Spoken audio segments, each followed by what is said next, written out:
I feel completely fine right now. Normal. Nothing's wrong. You are on a narrow ledge between life and death at this exact moment. Every cell in your body is fighting a war you can't feel. And the universe is rooting against you. That's dramatic. You're a slinky falling down an escalator moving upward. The falling is you. The escalator is entropy, the universe pulling everything toward disorder. If you stop falling, you reach the top. And at the top is death. Constantly, frantically, without a single second's rest. And there is one molecule holding. Energy. It's about energy. It's about a specific form of energy. A molecule.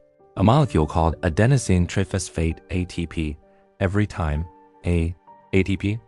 Every time a cell needs to do anything, pump a molecule, repair a broken machine, fire a signal. So it's like fuel. Like fuel you have to make yourself constantly, from whatever you can find, while driving at full speed. You can't stop. You can't coast. Then why don't we store it, like fat? An ATP molecule carries only 1% of the energy a glucose molecule does, at 3 times the mass. Storing ATP is like trying to carry water in a net. So your body makes it fresh. How enormous. Every day, your body produces approximately 90 million billion ATP molecules.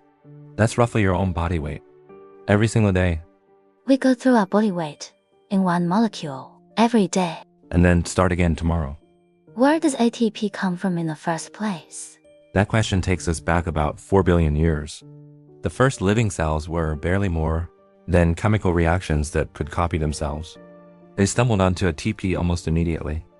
Every living thing we've ever found uses it, or something almost identical. Plants, bacteria, fungi, blue whales. It's as universal as DNA.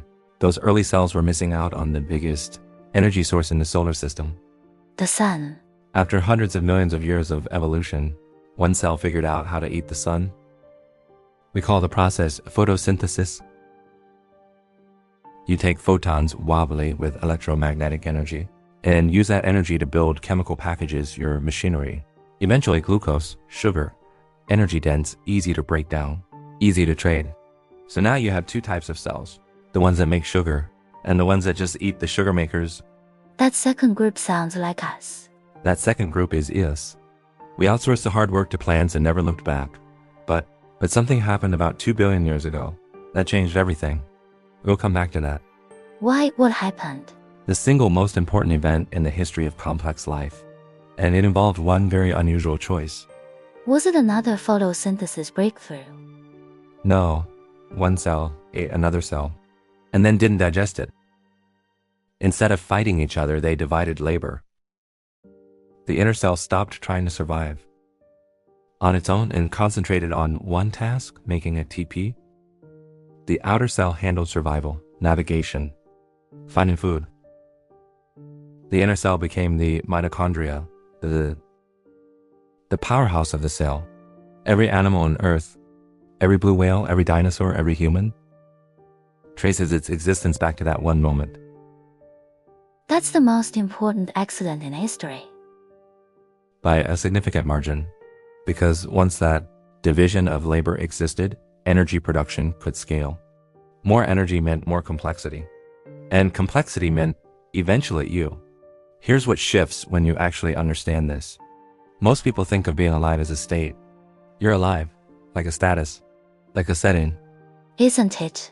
It's a performance, constant, uninterrupted, without a single pause. Your mitochondria are running right now, while you're sitting still, while you sleep. Every second you exist, they are making ATP and burning through it almost. If they stop, you have minutes, not hours. Minutes, the cells that need energy most. Your brain will start dying within 4 minutes of being cut off from ATP.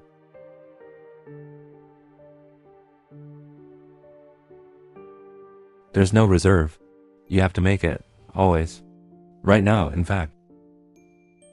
My cells have been fighting for me the whole time. Trillions of them. Each one packed with dozens of machines. Each machine burning through ATP. Each ATP molecule made fresh from food you ate. From air you breathe, all of it running on the legacy. We're alive because of an accident that happened. Before animals existed. And we're alive because that accident has been running without stopping ever since. So this isn't really about chemistry at all. It's about what it means to exist against the current. The universe trends toward disorder. Life is local, temporary resistance to that trend.